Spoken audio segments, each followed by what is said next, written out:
Have you ever really thought about the stones used to build the Great Pyramid? I mean, really thought about them. Let's talk about the materials for a second. We know they used limestone, and those blocks weighed anywhere from 2 to 15 tons each. Imagine lifting just one of those. But here's where it gets truly mind-boggling. They also used granite, huge blocks of granite, some weighing over 70 tons. And this granite didn't come from just down the road. It came from Aswan, which is over 800 kilometers, or 500 miles away. That's not a theory, that's just geography. You can look it up on a map right now. Now let's talk about the tools. The accepted story is that the ancient Egyptians used copper tools, but here's the problem. Granite is significantly harder than copper. Trying to cut granite with a copper chisel is like trying to cut a diamond with a plastic knife. Your tools would become dull almost instantly. The official explanation suggests they used other methods, like pounding the granite with harder stones, like dolerite, and using sand as an abrasive to slowly grind it down. Think about that process.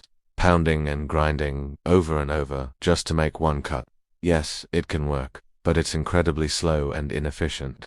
You'd need immense patience and control to achieve the precision we see in the pyramids.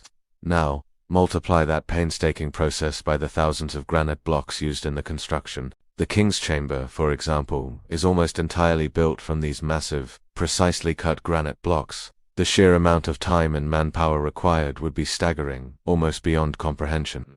This brings up a fundamental question that often gets overlooked. Why use granite at all? Why go through all that trouble? Limestone was readily available right there at the Giza Plateau. It's much softer and easier to work with. Choosing granite, a material so difficult to quarry, transport over 800 kilometers, and shape with such precision, seems like an intentional choice to make the job harder. When you see a deliberate choice for difficulty, it suggests there was a very specific purpose. They didn't just want to build something big. They wanted to build it with a material that had specific properties. What was so special about granite? Was it for strength, durability? Or was there another reason, something we haven't fully understood yet? The conventional narrative tells us it was a combination of brute force, simple tools, and an almost limitless supply of labor. But when you stand back and look at the evidence, the scale, the precision, the material choice, it's hard not to wonder if there's more to the story. Are we missing a piece of the puzzle?